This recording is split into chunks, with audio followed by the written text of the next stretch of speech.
안녕하세요. 보험 설계사 모라 팀장입니다. 보험 가입하고 안전판매 모니터링을 해야 한다고 뭘 설명해 주던데 무슨 말인지 하나도 모르겠어요. 일단 네 하긴 했지만 이걸 꼭 해야 하는 건가요? 맞습니다. 모든 보험들은 가입 후에 확인 절차가 있습니다. 제대로 된 상품 안내를 받고 가입한 것인지 확인하는 건데요. 최근 판매되는 대부분의 보험들은 모두 해지 환급금 미지급형이 많습니다. 무해지 환급형이라고도 해요. 나중에 해지할 때 해약 환급금이 하나도 없다는 사실을 알고 저는 그런 얘기를 들은 적이 없는데요? 라는 민원이 생길 소지가 있는 상품 구조라서 이 점은 매우 중요하게 안내하도록 강조하고 있습니다. 암보험, 치매보험, 수술비 보험, 뇌혈관질환 보험 등등 질병이나 상해를 위한 보장성 보험을 가입하셨다면 지금부터 알려드리는 내용들은 공통적으로 아셔야 하는 필수 사항들입니다. 20년 납입 90세 만기에 비갱신형 상품을 가입한 분이 알아야 하는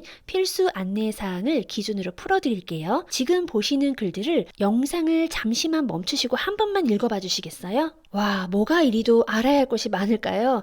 맞습니다. 너무 많아요. 하지만 알아야만 합니다. 모르면 안 되는 필수 요소들이니까요. 이 딱딱한 글자들을 조금 몰랑몰랑하게 풀어서 설명드려 볼게요. 첫 번째, 비갱신형. 갱신형은 20년 갱신 혹은 전기 납이라는 단어가 들어가는데요. 반면에 비갱신형 20년 납입 90세 만기를 풀어서 설명드리면 돈 내는 건 20년만 내고 끝나요. 보장은 이후 90세까지 받는다는 의미입니다. 두 번째, 무해지 환급형. 납입하는 20년 도중에 해지하면 보장만 사라지는 것이 아니라 해약 환급금도 빵원입니다. 너무나도 아깝고 손해죠. 대신 월 보험료를 많이 낮춰서 저렴하게 가입할 수 있다는 장점이 무해지 환급형의 특징입니다. 나의 신체, 내 보호를 위해 가입하는 상품인 만큼 잘 따져보고 알찬 내용으로 가입을 한다면 해지를 생각할 이유가 없습니다. 무해지 환급형의 장점은요, 저렴하다는 것. 단점은요,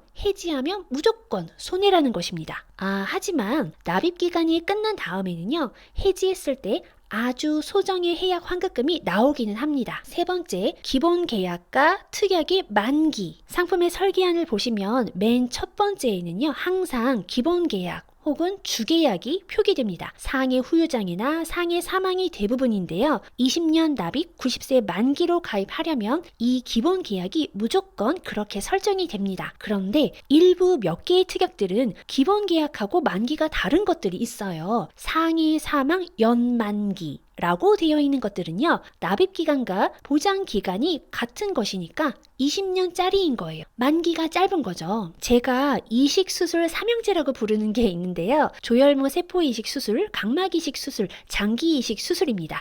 이 세 가지는 모든 보험회사 상품들이 다 80세 만기로 고정이 되어 있습니다. 내가 20년 납입, 120세 만기로 가입을 해도 이 이식수술 삼형제는요, 80세 만기로 보장이 끝나요. 그래서 기본 계약과 일부 특약의 만기는 다를 수 있다는 것을 물어봅니다. 알아두시라는 의미죠. 네 번째, 보험료 감액 청구. 월 보험료 10만 원으로 가입을 했는데 도중에 내 경제 사정이 너무 어려워진 거예요. 혹은 사용할 필요가 없는 특약이 생긴 거죠. 그럼 그것만 삭제, 즉 그것만 해지할 수 있습니다. 삭제하는 특약에 대한 보험료를 절감할 수 있게 되고요. 보험료 감액은 권장드리는 것은 아닙니다. 처음에 잘 생각하고 고르셨다면 보장을 굳이 없애는 것이 좋은 게 아니니까요. 보험료 감액 청구는 비용 부담을 감당하기 어려울 때 사용한다고 생각해 주시면 되겠습니다. 다섯 번째, 청약 철회는 30일. 계약의 체결은 첫 회 보험료가 출금된 날을 기준으로 합니다. 그래서 가입일, 즉 체결일로부터 30일 이내에는 취소를 할 수 있고요. 냈던 보험료도 환불받을 수 있습니다.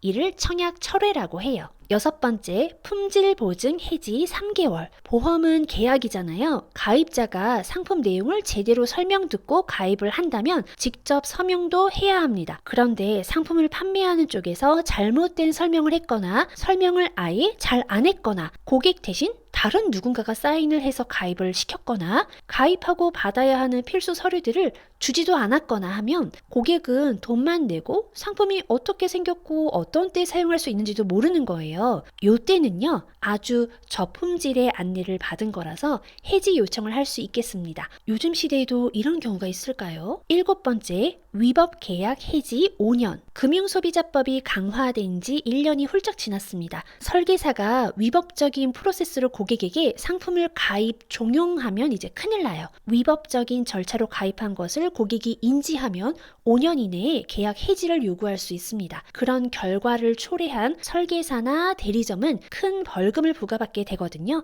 완전 판매 모니터링이 더 강화되고 더 복잡해진 이유입니다. 8번째, 통지 의무. 가입할 때는 사무직이었는데 가입 후에 공장에서 기계를 돌리는 일을 한다면 상해에 대한 위험이 사무직보다는 높은 일을 하시는 거죠. 상해 후유장애, 상해 사망, 상해 수술비 등등 상해와 관련된 특약의 보험료가 더 높아집니다. 실손의료비 중에서 상해에 관련된 것도 마찬가지로 올라요. 그래서 가입 후에 직업이나 업무가 달라지면 보험회사에 꼭 알려주어야 합니다. 상해 관련 보험료가 더 상승될 수 있고 그 차익분을 더 내셔야 하는데요. 이는 모든 보험회사 공통입니다. 특히 손해보험이요. 직업을 바꾸지 않고 모르는 상태에서 상해 사고가 나면 보상이 안 될 수 있기 때문에 매우 중요합니다. 9번째, 수익자 지정. 계약자는 보험 체결을 하고 돈을 내는 사람으로 생각하시면 되고요. 피보험자는 보험의 대상이 되는 사람입니다. 수익자는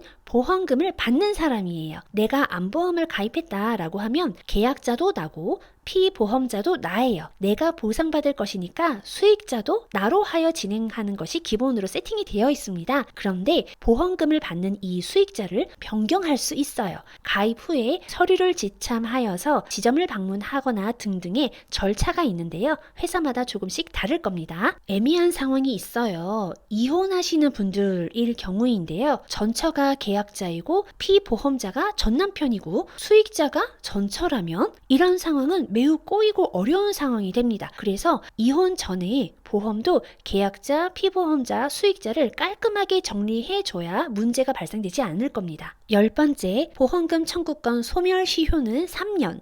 내가 넘어졌어요. 정강이가 똑 부러져서 골절 수술을 합니다. 보험금 청구를 해야 되는데 너무 바빠서 시간이 계속 흐른 거예요. 언제까지 보험금 청구가 가능할까요? 이론적으로는 골절 수술한 날로부터 3년이 지나기 전에는 청구를 꼭 해주셔야 합니다. 이론적으로는요. 그런데 회사별로 3년이 지난 청구도 가능할 때가 있다고 하더라고요. 선배님들의 실제 경험담이라서 참고만 해주세요. 안 된다고 포기할 게 아니라 일단 해보고 되면 감사하게 받는 거고 안 되면 다시 시도해보고 그래도 안 되면 어쩔 수 없는 거죠. 좋은 자세죠. 저도 그렇게 할 예정입니다. 보험 가입 후에 어떤 상황이 될지 모르니까 이런 내용들은 한 번만이라도 꼭 숙지를 해주셔야 합니다. 완전 판매 모니터링의 내용은 이게 다가 아니에요. 가입하시는 상품에 따라서 추가적인 질문들이 더 들어가거든요. 제가 알려드린 내용들은요. 보장성 보험들의 완전 판매 모니터링 기본 공통사항이라고 생각해 주시면 되겠습니다. 아무도 상처받지 않고 누구도 피해보지 않는 보험 가입과 보험 활용이 되기를 바랍니다. 안전한 미래를 설계하세요. 보험 광고는 손해보험 광고 심의 기준을 준수하였으며 유효기간은 심의일로부터 1년입니다.